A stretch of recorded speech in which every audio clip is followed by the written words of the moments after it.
దేవా మీ గొప్పతనాన్ని బట్టి, దేవా మీ శక్తిని బట్టి, మీ బలాన్ని బట్టి, మీ బల సౌర్యమును బట్టి, దేవా మరి తండ్రి మీ నీతి కార్యములను బట్టి, మీ పరిశుద్ధమైన కార్యములను బట్టి దేవా మీకు స్తోత్రాలు వందనాలు చెల్లించుకుంటున్నాం. దేవా మరొకసారి దేవా మీ పాద సన్నిధిలో మేము చేరడానికి మాకు ఇచ్చినటువంటి ఈ భాగ్యం కొరకు మీ స్తోత్రాలు వందనాలు చెల్లించుకుంటున్నాం. ప్రభా తండ్రి నాయన మీరు సెలవించిన రీతిగా ప్రభా యెహోవా ధర్మశాస్త్రం నందు ఆనందించుచు దివారాత్రం దాన్ని ధ్యానించేవాడు ధన్యుడు అని సెలవించిన గొప్ప దేవా మీ స్తోత్రాలు. దేవా ప్రభా తండ్రి నాయన అతడు నీటి కాలువలు ఎవరు నాటబడింది ఆకు వాడక తన కాలమందు ఫలమిచ్చి చెట్టు వలె ఉంటారని సెలవించిన గొప్ప దేవా మీ స్తోత్రాలు.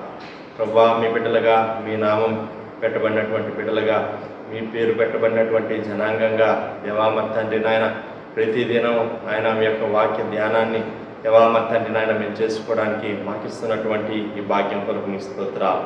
ప్రతి వేకువజామున ఆయన మీ యొక్క ముఖ దర్శనాన్ని మేము చేసుకోవడానికి మాకు ఇస్తున్నటువంటి ఈ ఆధిక్యత కొరకు మీ స్తోత్రాలు వందనాలు చెల్లించుకుంటున్నాం. దేవా ప్రభా నిశ్చయంగా మీ వాక్యపు దీవెన దేవా మా మీద మీరు నిలిపి ఉండబోతున్నందుకు మీ స్తోత్రాలు చెల్లించుకుంటున్నాం. దేవా మరి తండ్రి నాయన మరొకసారి మేము పాడుకునే పాటని మీరు మా కొరకు దీవించమని ప్రార్థన చేస్తున్నాం. దేవా మరి తండ్రి హృదయపూర్వకంగా మీ వైపు చూస్తూ మిమ్మల్ని స్తుతించడానికి, మిమ్మల్ని గణపరచడానికి, మిమ్మల్ని కొనియాడడానికి మాకు సహాయం చేయమని ప్రార్థన చేస్తున్నాం. దేవా మరి తండ్రి నాయన 91వ కీర్తన మేము చదువుకునే సమయాన్ని మా కొరకు దీవించమని ప్రార్థన చేస్తున్నాం. నాయన దేవా మరి తండ్రి మమ్మల్ని తగ్గించుకొని విశ్వాసంతో నిరీక్షణతో ప్రభా మరి తండ్రి చదువుతూ ఉండగా దేవా మరి తండ్రి మీ వాక్యం మా పక్షంగా మీరే నెరవేర్చమని ప్రార్థన చేస్తున్నాం. దేవా కృప చూపించండి. మీ వాక్యం నిన్న నేడు నిరంతరం ఏకరీతిగా ఉండేటువంటి వాక్యంగా ఉంటున్నందుకు మీకు స్తోత్రాలు చెల్లించుకుంటున్నాం. దేవా కృప చూపించమని ప్రార్థన చేస్తున్నాం. దేవా మీరు మాట్లాడే దేవుడు ఉంటున్నందుకు మీ స్తోత్రాలు నాయన. దేవా ప్రతి దినం దేవా మీ యొక్క వాక్యం ద్వారా దేవా మీ సేవకుల ద్వారా మీరు మాతో మాట్లాడుతున్నందుకు మీ స్తోత్రాలు చెల్లించుకుంటున్నాం. దేవా ప్రభా మరి తండ్రి నాయన అయా మా హృదయాలు మమ్మల్ని మేము సిద్ధపరచుకుంటున్నాం. దేవా కృప చూపించండి. దేవా మీ వాక్యం దేవా మా హృదయాల్లో దేవా మరి తండ్రి నిలిచి ఉండడానికి సహాయం చేయమని ప్రార్థన చేస్తున్నాం. దేవా 30 దంతలుగా 100 దంతలుగా 60 దంతలుగా అది ఫలించడానికి సహాయం చేయండి. కృప చూపించమని ప్రార్థన చేస్తున్నాం నాయన. దేవా మరి తండ్రి నాయన ఈ యొక్క ప్రార్థనలో ఏకీభవించే ప్రతి బిడ్డను కూడా మీరు జ్ఞాపకం చేసుకొని ప్రతి చోట మీరు సన్నిధించమని ప్రార్థన చేస్తున్నాం నాయన. ఎవరైతే నాయన ప్రభా చూస్తున్నారో, ఎవరైతే ఏకీభవిస్తున్నారో ప్రతి ఒక్కరిని కూడా మీరు బలపరచండి, ఆశీర్వదించమని ప్రార్థన చేస్తున్నాం. సమస్త విషయాల్లో మీరే సహాయం చేయండి. విషయాల్లో మీరే సహాయం చేయండి. మీకే స్తుతులు స్తోత్రాలు వందనాలు చెల్లించుకుంటూ ముందున సమయం అంతటి కూడా మా కొరకు మీరే దీవించమని యేసు క్రీస్తు వారి అతి పరిశుద్ధమైన నామములో స్తుతించి ప్రార్థన చేసి అడిగి వేడుకొంచున్నాం పరలోకపు తండ్రి. ఆమేన్. పాట పాడి దేవుని నామాన్ని మనం పడదాం. మన షారోన్ ఆత్మీయ గీతాల్లో నుంచి 8వ పాట పాడుకుందాం. మనందరికీ తెలిసినటువంటి పాట 8వ పాట పాడుకుందాం.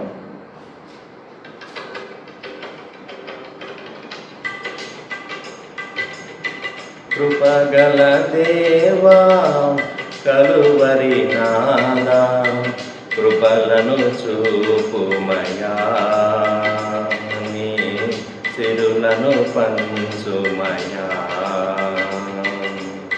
కృపగల దేవా కలువరి నాదా కృపలను చూపుమయా, నీ సిరులను పంచుమయా. కృపగల దేవా కలువరి నాదా నీకే స్తోత్రమయా. కృపగల దేవా కలువరి నాదా నీకే స్తోత్రమయా. కృపగల దేవా కలువరి నాదా కృపలను చూపుమయా, నీ సిరులను పంచుమయా. అబ్రహాముకు దర్శనమిచ్చి ఆశీర్వదించితివే, అభివృద్ధి చేసితివే. అబ్రహాముకు దర్శనమిచ్చి ఆశీర్వదించితివే, అభివృద్ధి చేసితివే.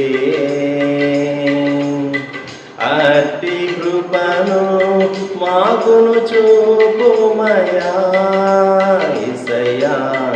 ఆ ఆశీర్వదించుమయా. అట్టి కృపను మాకును చూపుమయా. యేసయ్యా ఆశీర్వదించుమయా. కృపగల దేవా కలువరి నాదా నీకే స్తోత్రమయా. కృపగల దేవ కలువరి నాదా నీకే స్తోత్రమయా. కృపగల దేవా కలువరి నాదా కృపలను చూపుమయా. నీ సిరులను పంచుమయా. దావీదునకు తోడైయుండి విజయమునిచ్చితివే. రాజుగా చేసితివే. దావీదునకు తోడైయుండి విజయమునిచ్చితివే. రాజుగా చేసితివే. అట్టి దయను మాకను గ్రహించుమయా. యేసయ్యా తోడుగా నుండుమయా. అట్టి దయను మాకను గ్రహించుమయా. యేసయ్యా తోడుగా నుండుమయా. కృపగల దేవా కలువరి నాదా నీకే స్తోత్రమయా. కృపగల దేవ కలువరి నాదా నీకే స్తోత్రమయా. కృపగల దేవా కలువరి నాదా కృపలను చూపుమయా. నీ సిరులను పంచుమయా. సౌలుకు స్వరమును వినిపించితివి. పౌలుగా మార్చితివే. వెలుగుగా చేసితివే. సౌలుకు స్వరమును వినిపించితివి. పౌలుగా మార్చితివే. వెలుగుగా చేసితివే. అట్టి స్వరమును మాకు వినిపించయ్యా. యేసయ్యా మము వెలిగించుమయా. అట్టి స్వరమును మాకు వినిపించయ్యా. యేసయ్యా మము వెలిగించుమయా. కృపగల దేవా కలువరి నాదా నీకే స్తోత్రమయా. కృపగల దేవా కలువరి నాదా నీకే స్తోత్రమయా. కృపగల దేవా కలువరి నాదా కృపలను చూపుమయా. నీ సిరులను పంచుమయా. కృపలను చూపుమయా. నీ సిరులను పంచుమయా. కృపగల దేవా కలువరి నాదా నీకే స్తోత్రమయా. కృపగల దేవ కలువరి నాదా నీకే స్తోత్రమయా.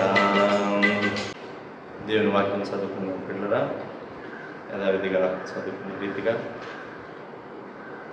91వ కీర్తన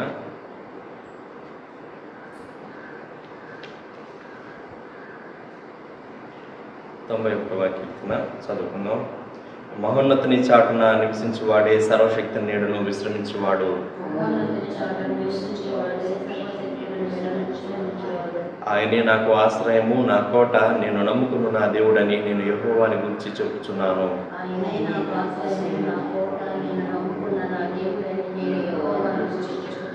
వేటకాని ఊరిలో నుండి ఆయన నిన్ను విడిపించును, నాశనకరమైన తెగులు రాకుండా నిన్ను రక్షించును.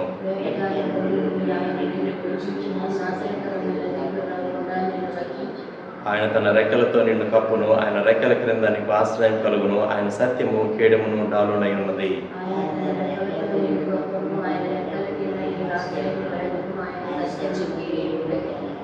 రాత్రి వేళ కలుగు భయమునకైనను పగటి వేళ ఎగురు బాణమునకైనను చీకటిలో సంచరించు తెగులనకైనను మధ్యాహ్నమందు పాడు చేయు రోగమునకైనను నీవు భయపడకుందువు.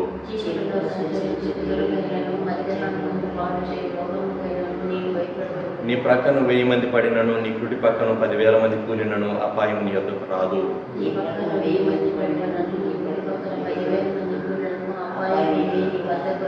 నీవు కన్నులారా చూచుచుండగా భక్తిహీనులకు ప్రతిఫలం కలుగును. యెహోవా నీవే నా ఆశ్రయము అని నీవు మహోన్నతుడైన దేవుని నీకు నివాస స్థలంగా చేసుకుని ఉన్నావు.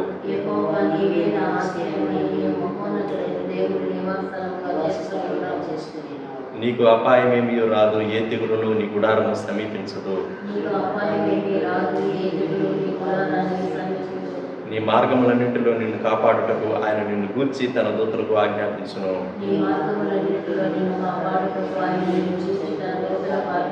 నీ పాదములకు రాయి తగలకుండా వారు నిన్ను తమ చేతుల మీద ఎత్తి పట్టుకుందరు.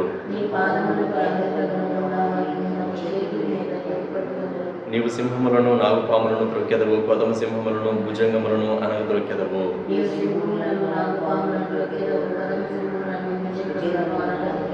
అతడు నన్ను ప్రేమించుచున్నాడు గనుక నేను అతన్ని తప్పించదను, అతడు నా నామము ఎరిగిన వాడు గనుక నేను అతన్ని గణపరచదను.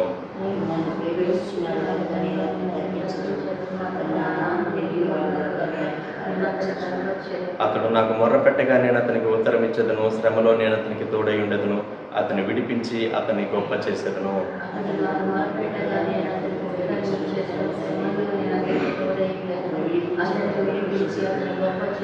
దీర్ఘాయువు చేత అతనిని తృప్తిపరచదను, నా రక్షణ అతనికి చూపించదను. ఆమేన్.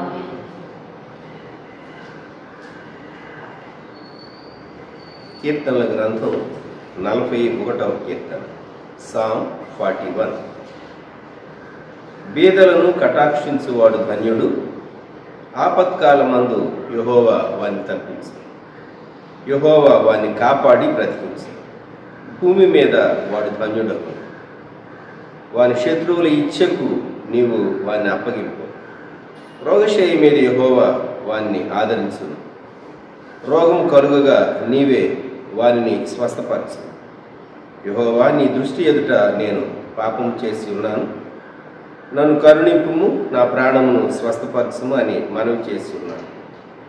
అయితే నా శత్రువులు నా విషయమై చెడ్డ మాట్లాడుతున్నారు. వాడు ఎప్పుడు చచ్చును, వాని పేరు ఎప్పుడు మాసిపోవును అని చెప్పుకుంటున్నారు. ఒకడు నన్ను చూడవచ్చిన ఎడల వాడు అబద్ధమాడు, వాని హృదయము పాపమును పోగు చేసుకొనుచున్నాడు. వాడు బయలు వెళ్ళి వీధిలో దాన్ని పలుకుతున్నాడు. నన్ను ద్వేషించి వారందరూ కూడి నా మీద గుసగుసలాడుతున్నారు. నశింప చేయవలనని వారు నాకు కీడు చేయ ఆలోచించుతున్నారు. కుదురని రోగము వానికి సంభవించున్నది, వాడు ఈ పడక విడిచి తిరిగి లేవడని చెప్పుకుంటున్నారు. నేను నమ్ముకున్న నా విహితుడు నా ఇంట భోజనం చేసిన వాడు నన్ను తొనుటకై తన మడిమనెత్తాను. యెహోవా నన్ను కరుణించి లేవనెత్తాను. అప్పుడు నేను వారికి ప్రతీకారము చేసేదాను. నా శత్రువు నా మీద ఉల్లసింపక ఉండుట చూడగా నేను నీకు ఇష్టుడని తెలియనాయను. నా యథార్థతను బట్టి నీవు నన్ను ఉద్ధరించుతున్నావు. నీ సన్నిధిని నిత్యము నన్ను నిలువబెట్టు. ఇశ్రాయేలు దేవుడైన యెహోవా శాశ్వత కాలము నుండి శాశ్వత కాలం వరకు స్తుతింపబడును గాక. ఆమేన్, ఆమేన్.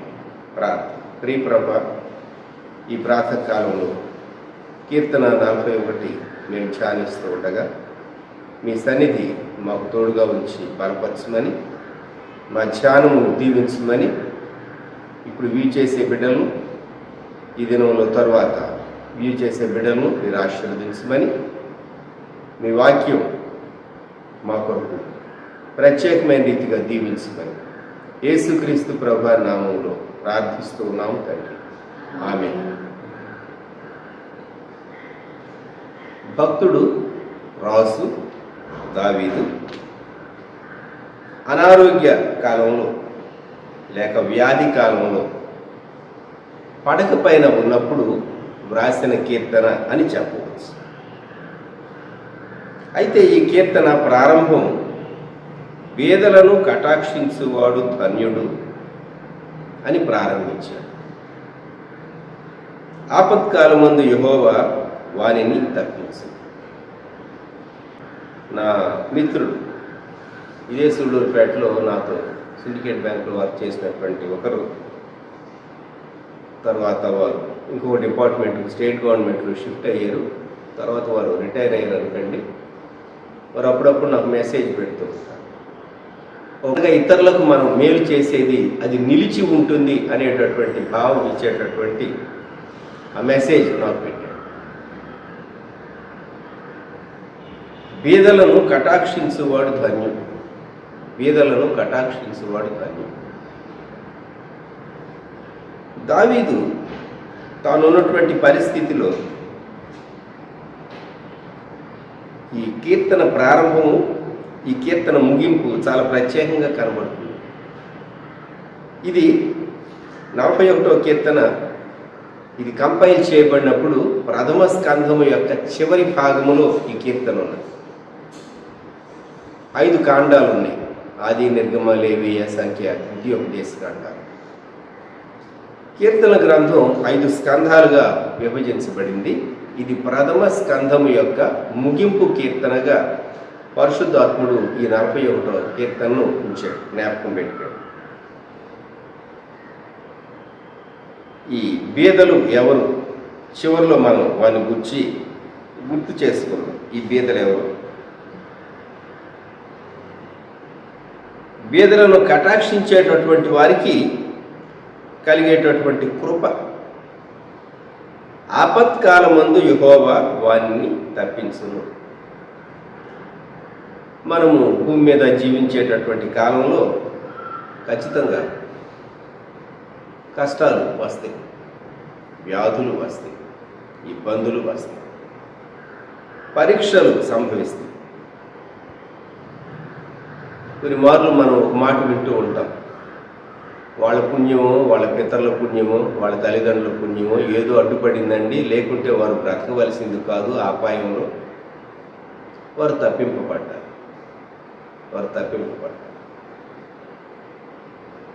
ఆపత్కాలమందు యెహోవా వారిని తప్పించు.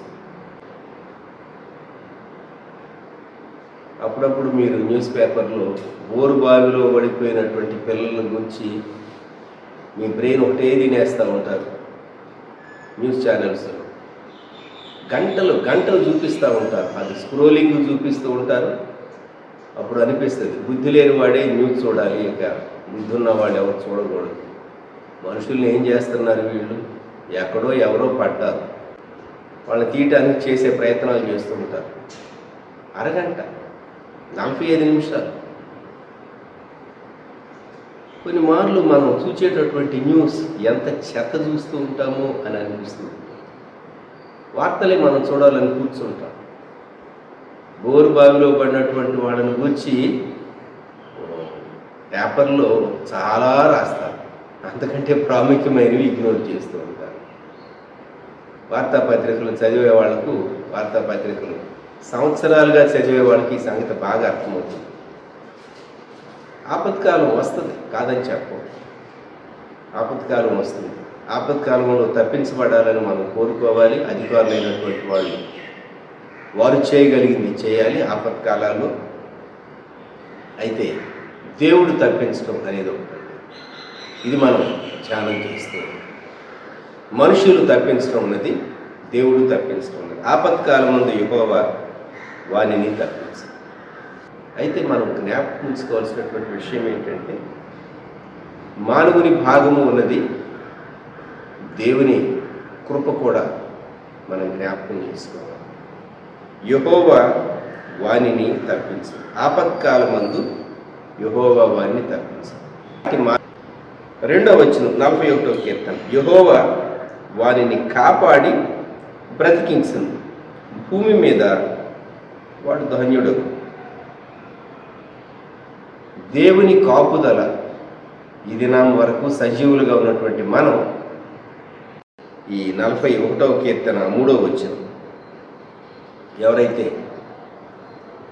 శరీర సంబంధమైనటువంటి బలహీనతలు, లిమిటేషన్స్ ఏజ్ని బట్టి కలిగి ఉంటూ ఉన్నారో అటువంటి వారందరూ ఈ వచనాన్ని దేవుని సన్నిధానంలో చక్కగా క్లెయిమ్ చేయవచ్చు. రోగశయ్య మీద నన్ను ఆదరించి దేవుడు నీవే ప్రభా, నీ సిలువను బట్టి నాకు స్వస్థత కలుగనిమ్ము, రోగము కలుగగా నీవే వానిని స్వస్థపరచు. ఇక్కడ 4వ వచనంలో తన యొక్క బలహీనతను, తన పాపాన్ని ఒప్పుకుంటూ ఉన్నాడు. యెహోవా, నీ దృష్టి ఎదుట నేను పాపము చేసి ఉన్నాను, నన్ను కరుణింపుము, నా ప్రాణమును స్వస్థపరచుము అని మనవి చేసి ఉన్నాను. సహజంగా కలిగేటటువంటి వ్యాధులకు మనము ఆరోగ్య సూత్రాలు బ్రేక్ చేయటం కారణమవుతుంది. అనేక నియమాలను మనం పాటించనందువలన దేహం యొక్క ఆరోగ్యం మనం పోగొట్టుకుంటూ ఉంటాం. ఆహార విషయంలో, విశ్రాంతి విషయాల్లో, పని విషయాల్లో, వర్క్ ఎక్సర్సైజ్ విషయాల్లో దేవుడు మనకు అనుగ్రహించినటువంటి ఈ దేహాన్ని మనము సరైన రీతిగా ఉంచకపోవడం,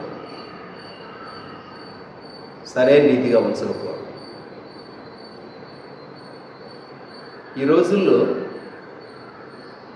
స్కూళ్ళలో కానివ్వండి, కాలేజెస్లో కానివ్వండి, పర్యావరణాన్ని గురించి కంపల్సరీ సబ్జెక్ట్ పెట్టారు. కానీ పర్యావరణం ఎలా కాపాడుకోవాలో, ప్రతి వ్యక్తి తన దేహం యొక్క ఆరోగ్యాన్ని కాపాడుకోవటానికి ఏం చేయాలో అది కూడా ఒక కంపల్సరీ పేపర్ పెడితే మంచిదేమో విద్యావేత్తలంతా. ఏ వయసులో ఉన్నటువంటి వారు ఏ విధాలైనటువంటి వ్యాధులు సంభవించేటటువంటి అవకాశం ఉన్నది, ఎలా కాపాడుకోవాలి, సామాన్యునికి కూడా అర్థమయ్యే రీతిగా, మనం మెడికల్ నాలెడ్జ్ లేనటువంటి వారమైనప్పటికీ ఒక కామన్ మ్యాన్కి అర్థమయ్యేటట్టు ఒక ఆప్షనల్ పేపర్ కాదండి, ఒక compulsory paper. Environmental science compulsory paper. చాలామంది స్టూడెంట్స్ మీకు తెలుసు అనుకుంటారు, విద్యార్థులుగా ఉన్నటువంటి దేహం యొక్క ఆరోగ్యాన్ని ఎలాగూ కాపాడుకోవాలి. ఇప్పుడు శరీరం యొక్క ఆరోగ్యము నుండి ఆత్మ యొక్క ఆరోగ్యాన్ని గురించి మనం మాట్లాడుకుందాం. యెహోవా, నీ దృష్టి ఎదుట నేను పాపం చేసి ఉన్నాను. మనిషి చేసేటటువంటి తప్పు తన మనస్సును గుచ్చుతుంది. అంతేకాదు దేవుని ఎదుట అది దోషం, పాపం. కాబట్టి పాపం యొక్క శిక్ష మనిషి అనుభవించవలసి వస్తూ ఉంటుంది. ఇక్కడ మనవి చేస్తూ ఉన్నాడు, నన్ను కరుణింపుము, నా ప్రాణమును స్వస్థపరచుము అని మనవి చేస్తూ ఉన్నాడు. దావీదు దేవుని ఎదుట కన్ఫెస్ చేస్తూ ఉన్నాడు, దేవా నన్ను స్వస్థపరచు, నా పాపాన్ని క్షమించు, నా పాపాన్ని క్షమించు. చాలా సింపుల్గా మనిషి నా పాపాన్ని క్షమించంటూ ఉంటాడు. కానీ ఫలానా పాపం, ఫలానా పాపం, ఫలానా పాపం అని దేవుని సన్నిధానంలో చక్కగా విడమర్చి తన మనస్సును, తన ఆత్మను శుద్ధి చేసుకుంటే ఎంత మంచిదండి. 5వ వచనం, అయితే నా శత్రువులు నా విషయమై చెడ్డ మాట్లాడుతున్నారు, వాడు ఎప్పుడు చచ్చును, వాని పేరు ఎప్పుడు మాసిపోవును అని చెప్పుకొస్తున్నారు. దావీదు అంటే గిట్టనటువంటి వారు కొందరు ఉన్నారు. వారు ఏమనుకుంటూ ఉన్నారో కూడా దావీదు యొక్క నోటీస్కు వచ్చింది. నీవంటే కూడా గిట్టనటువంటి వాళ్ళు నీ బంధువుల్లో కొందరు ఉండొచ్చు, నీ స్నేహితులు అని చెప్పుకునేటటువంటి వారిలో కొందరు ఉండొచ్చు, కొన్నిసార్లు నీ ఇరుగు పొరుగు వారిలో కూడా కొందరు ఉంటారు. ముఖం మీదేమో నవ్వు, హృదయంలోనేమో పట్టజాలనంత పగ, ద్వేషం మనుషులు కలిగి ఉంటారు. ఇది మనిషి యొక్క భయంకరమైన చెడిపోయినటువంటి స్వభావము. జ్ఞాపకం పెట్టుకుందాం. మానవుని హృదయం చాలా భయంకరమైనది, ఘోరమైనటువంటి వ్యాధి కలిగింది. మనిషి ఎంత నటిస్తాడో.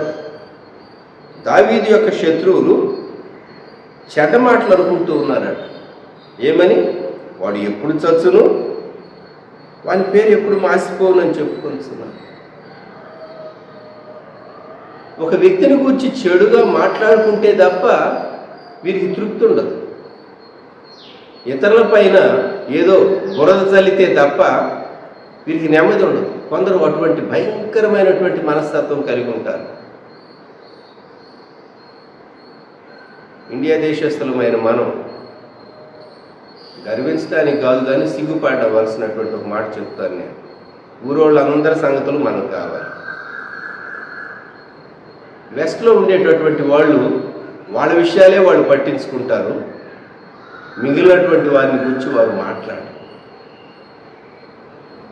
Western mind set, eastern mind set మీరు స్టడీ చేయండి. ఇండియన్ మైండ్ సెట్ మీకు చాలా వ్యత్యాసం కనపడుతుంది.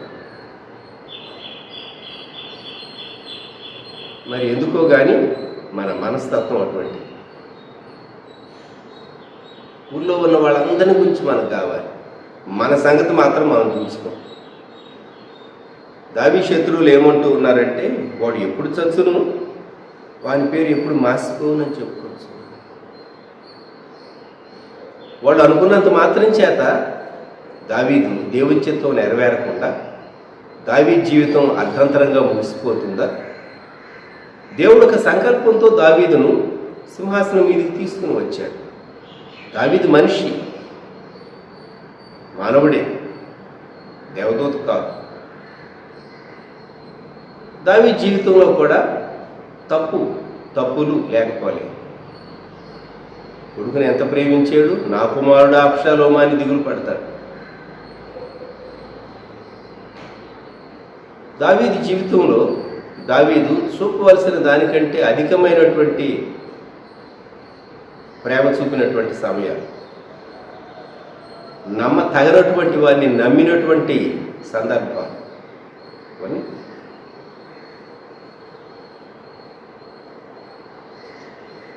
మెఫీబోషెతును గూర్చి సీబా తప్పు సమాచారం చెప్తే నమ్మాడు. చూచారు, దావీదు జీవితాన్ని స్టడీ చేసినప్పుడు మనకు కొన్ని విషయాలు అర్థమవుతూ ఉంటుంది.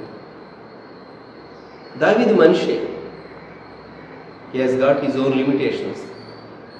అలాగని దావీదు విషయం శత్రువుల యొక్క కోరిక నెరవేర్చబడటానికి దేవుడు ఎలవ్ చేస్తాడా? 6వ వచనం, ఒకడు నన్ను చూడవచ్చిన ఎడల వాడు అబద్ధమాడు, వాని హృదయం పాపమును పోగు చేసుకునిచున్నది, వాడు బయలు వెళ్ళి వీధిలో దాన్ని పలుకుతున్నాడు. దావీదు సిగ్గా ఉన్నాడని తెలిసి దావీదును చూడటానికి కొందరు వచ్చారు. వచ్చి మాట్లాడి వెళ్ళిపోయిన తర్వాత వారు ఏమని మాట్లాడుతూ ఉన్నారు తనకు వ్యతిరేకంగా 6వ వచనంలో చెప్తున్నారు, వాని హృదయము పాపమును పోగు చేసుకున్నది, వాడు బయలు వెళ్ళి వీధిలో దాన్ని పలుకుతున్నాడు. దావీదుకు బాగలేదు అని తెలిసినప్పుడు పరిగెత్తుకుంటూ వచ్చారు. సహాయం చేయటానికి, దావీదు కొరకు ప్రార్థన చేయటానికి కాదండి. ఎంత బాగాలేదో చూచి మనసులో సంతోషించి పెదవుల మీద కపట విచారాన్ని కనుపరచడానికి వచ్చారు. దావీదు కాలంలోనూ ఉన్నారు అటువంటి వారు, ఈ దినాల్లోనూ ఉన్నారు అటువంటి వారు. గుర్తుంచుకుందాం. ఇటువంటి ప్రజల మధ్య మనం ఉన్నాం. 7వ వచనం, నన్ను ద్వేషించు వారందరూ కూడి నా మీద గుసగుసలాడుతున్నారు. కనుక ఒక వ్యక్తి కాదు, అనేకులు. నన్ను ద్వేషించు వారు అందరూ. 7వ వచనంలోనే 2వ భాగం, నశింప చేయవలనని వారు నాకు కీడు చేయ ఆలోచించుతున్నారు. ఎంత విచారకరం! కీడు చేయాలని వ్యాధిగ్రస్తుని విషయంలో వారు ఒక ప్రణాళికను సిద్ధం చేసుకున్నారు. కీడు చేయ ఆలోచించుతున్నారు. 8వ వచనం, కుదరని రోగము వారికి సంభవించి ఉన్నది, వాడు ఈ పడక విడిచి తిరిగి లేవడని చెప్పుకుంటున్నారు. ఇక అతని పని అయిపోయింది అని చెప్పేసేసి వీళ్ళ ప్రణాళిక దాని ముందుకు కొనసాగించుకోవటానికి ప్లాన్ చేసుకుంటున్నారట దావీదు శత్రువులు. ఎంత విచారకరమండి! కొన్నిసార్లు బాగా వయసు అయినటువంటి వారు చివరి దినాల్లో బెడ్ మీద ఉన్నప్పుడు వారసులకు ఆస్తి కలహాలు వస్తూ ఉంటాయి. వాళ్ళు పోకముందే సంపాదించినటువంటి వాళ్ళు నీకెంత నాకెంత అని చెప్పేసి వీళ్ళు తగువులు ఆడుకుంటూ ఉంటారు. వినటానికి చదవటానికి చాలా ఆసక్తికరంగాను చాలా ఫన్నీగా ఉంటాయి ఇటువంటి విషయాలన్నీ. కుదరని రోగం వానికి సంభవించి ఉన్నది, వాడు ఈ పడక విడిచి తిరిగి లేవడని చెప్పుకొనిచున్నాడు. మనిషి అనుకున్నంత మాత్రం చేత అలాగే జరుగుతుందా? ఇతరులను గూర్చి నిన్ను గూర్చి నువ్వు అనుకో, ఇతరులను గూర్చి ఎందుకంట? ఏమండి, నిన్ను గురించి నువ్వు ఎన్నైనా అనుకునేటటువంటి అధికారం నీకుంది. నీకేమో అంత మంచి జరగాలి, ఇతరులకేమో కీడు జరగాలి. ఎంత పనికి మాలిన బుద్ధి మనిషి బుద్ధి. మళ్ళా వీరు యూదులే, భక్తిపరుల వలె కనిపించేవారే, శ్రేయోభిలాషుల వలె కనిపించేవారే, దావీదు మీద ప్రేమ ఉన్నట్లుగా నటించేవారే వీరు. 9వ వచనం, నేను నమ్ముకొని నా విహితుడు నా ఇంట భోజనము చేసిన వాడు నన్ను తనుటకై తన మడిమిని.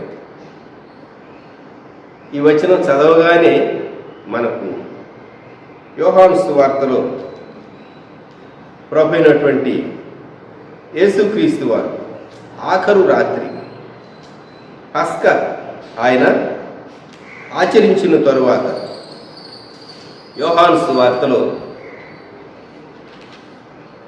13వ అధ్యాయం 18వ వచనం, మిమ్మల్ని అందరిని గురించి నేను చెప్పలేదు, నేను ఏర్పరచుకున్న వారిని ఎరుగుదును గాని నాతో కూడా భోజనము చేయవాడు నాకు విరోధముగా తన మడమ ఎత్తెను అను లేఖనం నెరవేరుటకై ఎలాగూ జరుగును. 21వ వచనం, మీలో ఒకడు నన్ను అప్పగించునని మీతో నిశ్చయముగా చెప్పుచున్నానని రూఢిగా చెప్పాడు. ఈ వచనం యేసుక్రీస్తు ప్రభు వారి యొక్క జీవితంలో నెరవేరు. నేను నమ్ముకొని నా విహితుడు నా ఇంట భోజనము చేసిన వాడు నన్ను తనుటకై తన మడిమి ఎత్తాడు. ఈ 41వ కీర్తనను 13 వచనాలుగా మరి విభజించారు. మొదట కీర్తన వ్రాయబడినప్పుడు ఈ వచన విభజన లేదు అని మనం గుర్తు చేసుకోవచ్చు. 13 at the table is considered unlucky. భోజనం దగ్గర 13 మంది కూర్చుంటే యేసు ప్రభు యొక్క భోజనపు బల దగ్గర 12 మంది శిష్యులు, ప్రభు 13 ఒకరు అప్పగించారని 13 అనేటటువంటి నంబరు కొందరు ఇష్టపడరు. కొన్ని హోటల్స్లో 13వ నంబరు కూడా ఉండదు పాశ్చాత్య దేశాల్లో అని ఎక్కడో చదివారు. మీరు 12 మందికి భోజనం పెడితే ఒక్కళ్ళు మీ భోజనం తిని మీ కీడు చేసేవాళ్ళు ఉంటారు. అది ఫార్ములా, గుర్తుపెట్టుకోండి. మీరు 10 మందికి మేలు చేస్తే థ్యాంక్స్ చెప్పేవాళ్ళు ఒక్కళ్ళే ఉంటారు. 10 మందికి మేలు చేశారనుకోండి, కనీసం థ్యాంక్ యూ అని కూడా మనిషి చెప్పడం. ఇక్కడ యేసుక్రీస్తు ప్రభుతో భోజనం చేసినటువంటి తన శిష్యుడు యేసు ప్రభు తన పాదాలు కడిగాడు. ఇస్కరియోతు యూద ఎవరి పాదాలైతే యేసు ప్రభు కడిగాడో అతడు తన మడిమే ఎత్తాడు, అనగా ప్రభువును అప్పగించాడు. మోసపు ముద్దుతో ప్రభువును అప్పగించాడు. ఎంత భయంకరమైన, నేను నమ్ముకొని నా విహితుడు నా ఇంట భోజనము చేసినవాడు. నీతో చక్కగానే విందులో పాలు పొందేవారు, నీ ముందు చాలా వినయాన్ని నటించేటటువంటి వాళ్ళు. మనుషులు నటనలో చాలామంది వారు నట సార్వభౌములు అని వాళ్ళకి బిరుదు ఇవ్వచ్చు. అందరూ రంగస్థలం మీదో లేకుంటే ఎక్కడో పబ్లిక్ స్టేజ్ మీద కనబడరు, కానీ మీడియాలో ప్రతి మనిషిలో ఈ నటన కోణం అనేది దాగి ఉంటుంది. ఎంత చక్కగా నటిస్తాడో మనిషి. ఇస్కరియోతు యూద బెస్ట్ యాక్టర్ అన్నమాట. అయితే చివరకు తను తాను పొడుచుకున్నాడు, లేక ఉరి వేసుకున్నాడు, తను తాను చంపుకున్నాడు. ఏమి లాభం? ఏమి లాభం? ప్రభు అయినటువంటి యేసుక్రీస్తు వారిని అప్పగించాడు. కొన్ని మార్లు మీతో సహవాసం చేసి మీ వల్ల మేలు అనిపించి మీ ఇంట భోజనం చేసి మీ కీడు చేసినటువంటి వారికి తీర్పు తీర్చేది దేవుడే. ఇది మనం జ్ఞాపకం పెట్టుకున్నాం. దావీదు అంటున్నాడు, యెహోవా నన్ను కరుణించి లేవనెత్తు. 10వ వచనం. అప్పుడు నేను వారికి ప్రతీకారం చేసేదను. దేవా, ఇప్పుడు నేను పడక మీద ఉన్నా, నేను ఇప్పుడు ఏమీ చేయలేను, అశక్తుని, నాకు శక్తి దయచేయి, అప్పుడు నేను ప్రతీకారం చేస్తాను. ఇది పాత నిబంధన స్వరం, పాత నిబంధనలోని భక్తుని స్వరం. సిలువకు యువతల ఉన్నటువంటి విశ్వాసి యొక్క స్వరం ఇలా ఉండదు. ఎందుకంటే ప్రతిఫలం ఇవ్వటం అది దేవునికి అప్పగించాలి. అంతేగాని వారికి కీడు కలగాలని కూడా మనం కోరుకోకూడదు. ఒక పర్యాయం ఒక సేవకుడు ఒక ప్రార్థన చేశాడు. తన ఎదురుగా ఉన్నటువంటి ఒక అన్యుడు చాలా ఇబ్బంది పెడుతూ ఉన్నాడు, తను చాలా ట్రబుల్ చేస్తూ ఉన్నాడు. తన మనస్సు పైన దాడి చేసే రీతిగా ఆ వాతావరణం అంతటినీ కలుషితం చేస్తూ ఉన్నాడు. చూసి చూసి చూసి పట్టలేక ఈ సేవకుడు ఏమని ప్రార్థన చేశాడంటే, దేవా, ఇతడు నా మనస్సు మీద దాడి చేస్తూ ఉన్నాడు, నా మనస్సును అపవిత్రపరచడానికి ఏదేదో వినబడేటట్లు అతనికి జ్వరం వచ్చేటట్టు చేయని ప్రార్థన చేశాడు. బాగుంది కదా? ఇంక పెద్ద రోగమేం అనలేదు, జ్వరం వచ్చి. తీరా జ్వరం ఎవరికి వచ్చిందంటే ప్రార్థన చేసిన ఆయనకి వచ్చింది. అర్థం కాలేదు ఇతనికి. ఏం దేవా, అతనికి గొప్ప కీడు కలగాలని కూడా నేను అడగలేదు కదా నిన్ను, జ్వరం మాత్రం రప్పించమని అతని కోసం నేను నిన్ను అడిగితే నువ్వు నాకెందుకు జ్వరం రప్పించేవని దేవుని సన్నిధిలో కనిపెట్టాడు. అప్పుడు దేవుడు చెప్పాడు, నా కుమారుడు భూమి మీద ఉన్నప్పుడు ఏ మాదిరి కనుపరిచాడో అలాగూ క్షమించడమే కానీ నీ బాధ్యత ఆ వ్యక్తికి స్వల్ప అనారోగ్యమైన గొప్ప అనారోగ్యం కాకపోవచ్చు, కలగాలని ప్రార్థన చేయటం అది నా కుమారుని యొక్క పోలిక కాదు, అంటే యేసు ప్రభు యొక్క పోలిక కాదు అని చెప్పినప్పుడు ఆ వ్యక్తి సిగ్గుపడ్డాడు. అవును ప్రభు, తప్పు, క్షమించు అని దేవుని దగ్గర తన దోషం ఒప్పుకున్నాడు. మనం కొన్ని మార్లు ఏమనుకుంటామంటే, నేను ప్రతీకారం చేస్తా, నేను రిటాలియేట్ చేస్తా అనుకుంటాం. రిటాలియేషన్ మన పని కాదు, దేవుని బిడ్డల పని కాదు. ప్రతీకారం తీర్చడం అది దేవుని వశంలో ఉంది, దేవుడే. 11వ వచనం, నా శత్రువు నా మీద ఉల్లసింపక ఉండుట చూడగా నేను నీకు ఇష్టడనని తెలియనాయను. శత్రువు అనుకున్నాడు కానీ శత్రువు యొక్క కోరిక నెరవేరలేదు. శత్రువు యొక్క కోరిక నెరవేరలేదు కనుక ఇప్పుడు అంటూ ఉన్నాడు, దేవా, నీవు నా యందు ప్రేమ కలిగి ఉన్నావు, నీవు నా పైన ఇష్టాన్ని కలిగి ఉన్నావు, కాబట్టి నేను నీ యందు సంతోషిస్తాను, ఉల్లసిస్తాను, స్తుతిస్తాను, పాడతాను అంటూ ఉన్నాడు. నా శత్రువు నా మీద ఉల్లసింపకుండా చూడగా నేను నీకు ఇష్టడనని తెలియనాయన. ఇక శత్రువు సంతోషించలేడు కాబట్టి నేను నిన్ను బట్టి సంతోషిస్తాను, నేను నీకు ఇష్టడును. 12వ వచనం, నా యథార్థతను బట్టి నీవు నన్ను ఉద్ధరించుచున్నావు, నీ సన్నిధిని నిత్యము నన్ను నిలువబెట్టుదువు. నా యథార్థత. దేవుడు ఒక వ్యక్తి పైన ఏదైనా కష్టం పంపించినప్పుడు హిజ్కియా, యెహోవా యథార్థ హృదయుడనై నీ సన్నిధిలో నా భక్తుడైన యోబును చూచేవా, అతడు యథార్థవర్తనుడు, యథార్థత, సిన్సియరిటీ, దేవుని ఎదుట అంగీకరింపదగినటువంటి గొప్ప సుగుణం. దీని అభ్యాసం చేసుకోవాలి ప్రతి విశ్వాసి.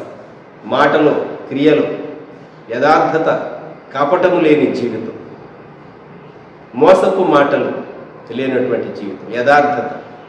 నా యథార్థతను బట్టి నీవు నన్ను ఉద్ధరించుచున్నావు, నీ సన్నిధిని నిత్యము నన్ను నిలువబెట్టుదువు. దేవుని సన్నిధానంలో ఎవరైతే దేవుని వాక్యాన్ని ధ్యానం చేస్తూ, దేవునికి ప్రార్థన చేస్తూ, దేవుని వాక్యంతో తమ మనసును నింపుకుని దేవుని ఆత్మతో తమను తాము బలపరుచుకుంటారు, వారు నిలువబడి ఉంటారు. వారు పడిపోరుస్తుమా, వారు పడిపోయినా వారు తిరిగి లేస్తారు. దేవుడు వారిని నిలువబెడతాడు. 13వ వచనంలో ఇశ్రాయేలు దేవుడైన యెహోవా శాశ్వత కాలము నుండి శాశ్వత కాలం వరకు స్తుతింపబడును గాక. Amen, amen. శాశ్వత కాలం, eternity, from eternity to eternity. మొదటి శాశ్వత కాలమేమో ఆయన ఒక్కడే ఉన్నాడు, అనాది దేవుడు. రెండవ శాశ్వత కాలం వచ్చేసరికి నిత్యత్వం ప్రారంభమయ్యేటప్పుడు ధవళ సింహాసన తీర్పు తర్వాత నూతన ఆకాశం నూతన భూమి, దేవుడు, దేవదూతలు, అలాగే భక్తులందరూ కనబడతారు. ఇది రెండవ శాశ్వత కాలం, ఇటర్నిటీ, రెండవ ఇటర్నిటీ. శాశ్వత కాలం మొదటిది, దేవుడు ఒక్కడే ఉన్నాడు, అనాదిలో ఉన్నాడు, ఆయనే ఉన్నాడు, సృష్టింపబడింది ఏదీ లేదు, ఆయన అనాదిలో ఉన్నటువంటి దేవుడు. శాశ్వత కాలం నుండి శాశ్వత కాలం వరకు దేవుడు స్తుతింపబడును గాక. ఆమేన్, ఆమేన్. 2 మార్లు ఆమేన్ అని చెప్పబడింది. అలాగూ జరుగునుగా మన హృదయాల్లో దేవునికి స్తుతి కలుగునుగా. బీదలను కటాక్షించువాడు ధన్యుడు అని ఈ కీర్తనను భక్తుడు దావీదు ప్రారంభించాడు. ఆర్థికంగా సహాయం చేయటం మాత్రమే కాదు, కానీ బ్రాడ్గా జ్ఞాపకం పెట్టుకోండి. అసలు పేదలు ఎవరు? మెటీరియల్గా, డబ్బు విషయాల్లో, వస్తు సంబంధంగా కొరత కలిగినటువంటి వారు మాత్రమేనా? ఆత్మలో దేవుడు లేనటువంటి వారు కూడా బీదలు. గుర్తుంచుకుందాం. మనం బీదలను కటాక్షించడం అనేది విస్తృతమైనటువంటి అర్థంలో మనం జ్ఞాపకం చేసుకోవచ్చు. ఒకటి, నీకంటే లెస్ ప్రివిలేజ్డ్ పీపుల్, వారికి నీవు సహాయం చేయటం, వారిని కటాక్షించటం. అలాగే ఒకరికి మంచి సలహా ఇవ్వటం, అది కూడా కటాక్షించటం. అలాగే నీవు ఆత్మలో ప్రభువైన యేసుక్రీస్తుని ఎరుగినటువంటి వారు కూడా పేదలు. ఈ భూమి మీద వారికి ఎన్నైనా ఉండొచ్చు, కానీ ఈ లోకాన్ని వారు విడిచిపెట్టినప్పుడు వారు తీర్పు సింహాసనం ఎదుట నిలువబడి తీర్పు పొందితే వారి అంతాన్ని గురించి బైబిల్ చెప్పేది. నీవు ధ్యానం చేస్తే వాళ్ళు నీకంటే చాలా పేదలు అని అర్థమవుతుంది. ప్రభువైన యేసుక్రీస్తును లేనటువంటి వారు పేదలే. వారిని కటాక్షించడం అనగా సువార్త ప్రకటించడం, వారి కొరకు ప్రార్థన చేయడం, అది కూడా బీదలను కటాక్షించడం. ఇలా విస్తృతమైనటువంటి అర్థంలో బీదలను కటాక్షించడం అనేది చాలా కోణాల్లో నుండి మనం ధ్యానం చేయవచ్చు. అయితే ఇక్కడ దావీదు భక్తుడు చెప్పింది మాత్రం తాను ఎందరికో మేలు చేశాడు. దావీదు అనేటటువంటి వ్యక్తి లేకపోయి ఉంటే యూదుల చరిత్ర వేరుగా ఉండేది. వారు ఒక స్థిరమైనటువంటి రాజ్యాన్ని ఏర్పరచుకున్నటువంటి వారుగా, దావీదు లేకుంటే ఆ చరిత్ర చాలా కష్టమై ఉండేది. అందుకే యెహోవా యుద్ధాలను జరిగించి దావీదు దేవుని పేరు పెట్టబడినటువంటి జనాంగం, వారు ఒక సుస్థిరమైనటువంటి రాజ్యంగా ఉండటానికి దేవుడు బహుబలమైన రీతిగా దావీదును వాడుకున్నాడు. ఈ ఉదయకాలం నీవు నేను 41వ కీర్తన 2వ వచనం, యెహోవా వాణ్ణి కాపాడి బ్రతికించును, భూమి మీద వాడు ధన్యుడగును. దేవా, నీవు నన్ను కాపాడుతావు, నీవు నన్ను బ్రతికిస్తావు అని చెబుదాం. దేవుడు నిన్ను కాపాడకపోతే, మనల్ని దేవుడు కాపాడకపోతే మనం భూమి మీద మనుగడ సాగించలేము. ప్రార్థన చేద్దాం. దేవా, నీవే నన్ను కాపాడి బ్రతికిస్తావు. ఈ ప్రామిస్ దేవుని సన్నిధానంలో మనం అడుగుదాం. 3వ వచనంలో రోగశయ మీద ఆదరించేటటువంటి, స్వస్థపరిచేటటువంటి దేవుడు, అయితే వారికి ఆరోగ్యాన్ని క్షేమాన్ని ఇచ్చేటటువంటి దేవుడు, రక్షకుడైన యేసుక్రీస్తు ప్రభు, ఆయన సిలువను బట్టి, ఆయన రక్తమును బట్టి మనకు స్వస్థత, మనకు క్షేమము, పాప క్షమాపణ, రక్షణ, విమోచన, దీర్ఘాయుష్ను దేవుడు మనకు అనుగ్రహించేటటువంటి దేవుడు. శాశ్వత కాలం నుండి శాశ్వత కాలం వరకు ఇశ్రాయేలు దేవుడైన యెహోవా స్తుతింపబడునుగాక. ఆమేన్. ప్రార్థన. ప్రేమగల మా ప్రభువా, పరిశుద్ధ తండ్రి, మీకు వందనములు స్తుతులు చెల్లిస్తూ ఉన్నాం.